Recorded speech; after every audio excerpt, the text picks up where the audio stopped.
All right, hello from the Chardonnay tunnel in the Staglin family vineyard caves.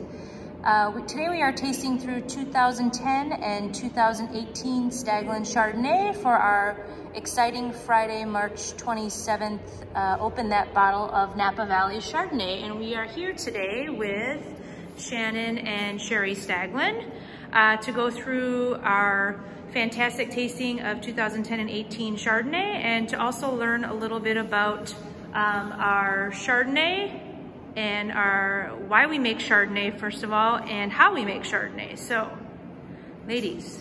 So my mom and I both share a love of Chardonnay, and it just so happens that her first name is Shari and mine is Shannon, so Shari or Shannon Chardonnay go very well together.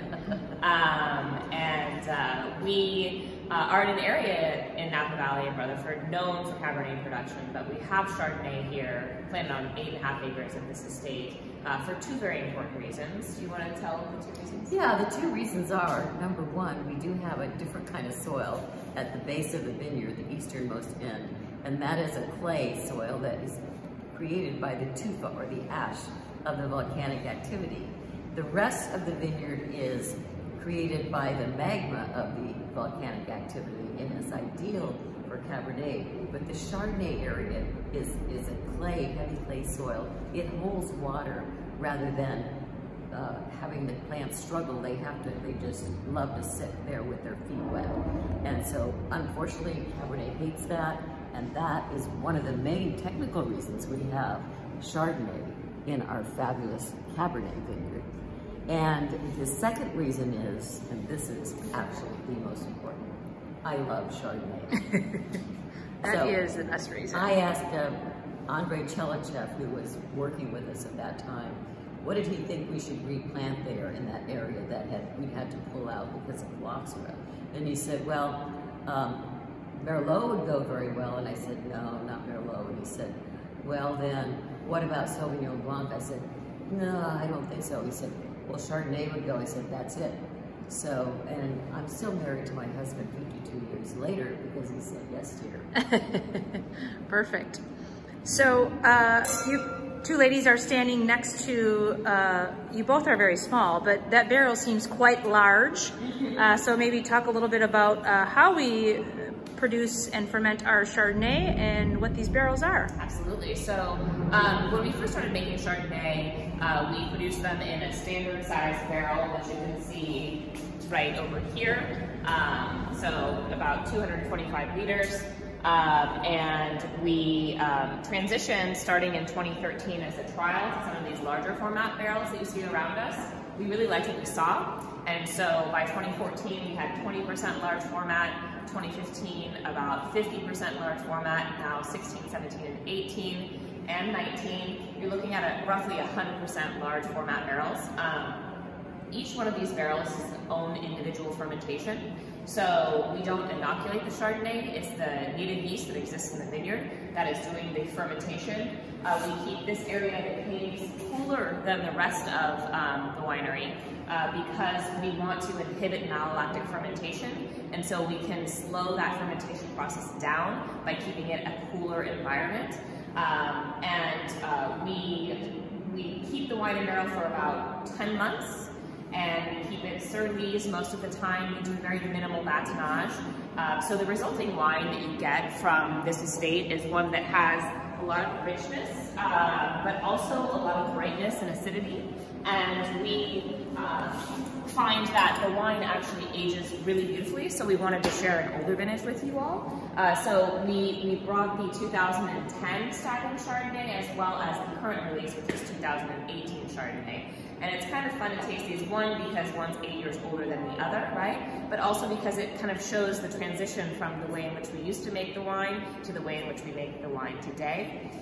We also made some transitions in the vineyard and the viticultural aspects of the farming of these clonal selections of Chardonnay. So we actually let some of the California clonal selections carry heavier yields or higher yields. In Cabernet, we want more concentration and more complexity, so we thin. In the Chardonnay, the concentration is easy to achieve, so we want to actually dilute it a little bit and really enhance that acidity and brightness of flavor. And so we let some of those vines carry higher fruit yields, and we pick a little bit earlier on some of them as well. So when we blend, we're blending all of these different components together to create the Staglin Chardonnay, as well as what will become the Cellar Chardonnay. And what are the clonal selections for the Staglin Chardonnay? You want us to go into that?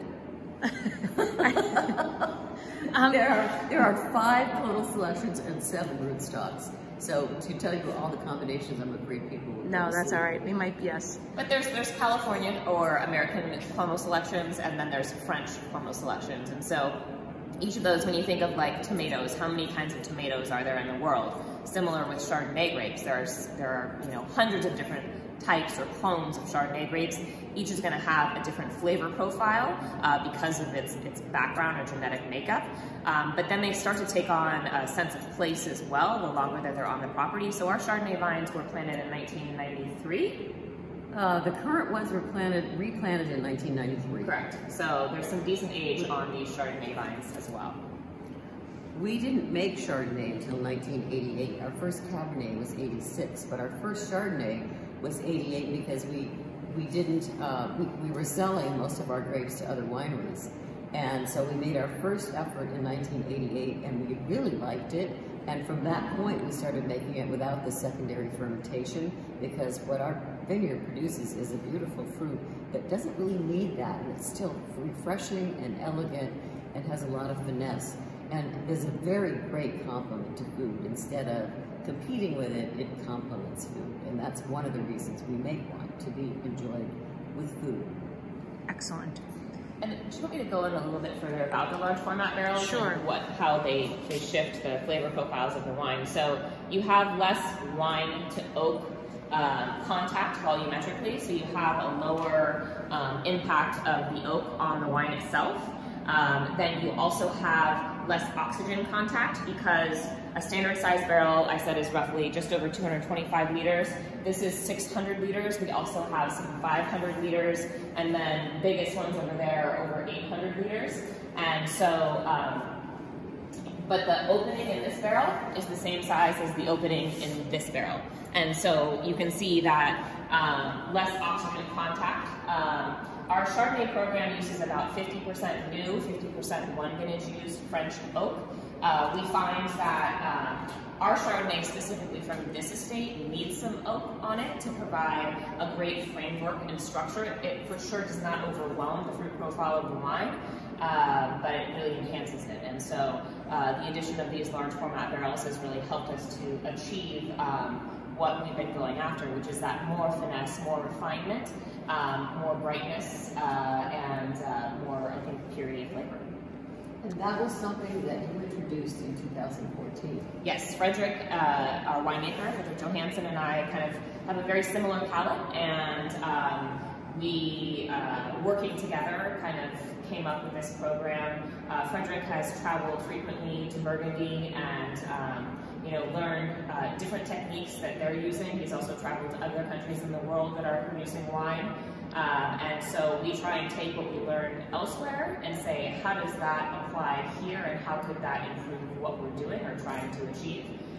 So it's never about copying, because we can't make Burgundian wines. We're in Napa Valley, but we want to kind of share that,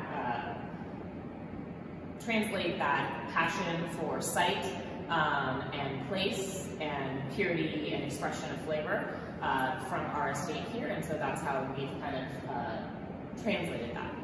But something that we've done differently than anyone else in France or here is putting in seven different kinds of clones and 5 rootstocks. So this was David Abrams' idea, our vineyard manager since day one. He's always been our farmer. And organic farmer, right? Yes. Not since day one. No. Right. No, that was in the early 90s. Right. We went organic finally. And so I wanted to have a unique, he knew how much I love Chardonnay. So he said, well, let's try this. And he pulled out clones from several different places, got some field selections and some basic clones from UC Davis. And we ended up with this first multi-clonal Chardonnay that no one else had done, and it was a big hit. And we got all kinds of press for it, just because it was different, and the kind of wine it created was much more fascinating than any single one of those clones by itself. Did you try to make any? I haven't tried it yet. It's really good. Yeah. So the current release we have is the 2018, and we also have the Staglin Chardonnay in half bottles, which has been a really great thing for everybody to be able to enjoy, you know, just a glass or two, or maybe take it along with picnics and all those kind of great things. And it's great if you're home by yourself. That's why I started making it half bottles, is because I was home by myself a lot, because Darren always traveled so much. So I didn't want to open a whole bottle because I might break it.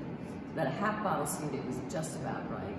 And I wasn't old enough to drink it. Well, that's right. Well, thank you for being here today and watching us open up the 2010 and 2018 Chardonnay.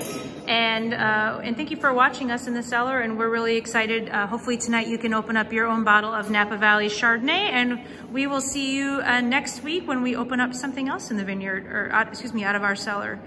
Have a good night. Thanks, everybody. Thank you.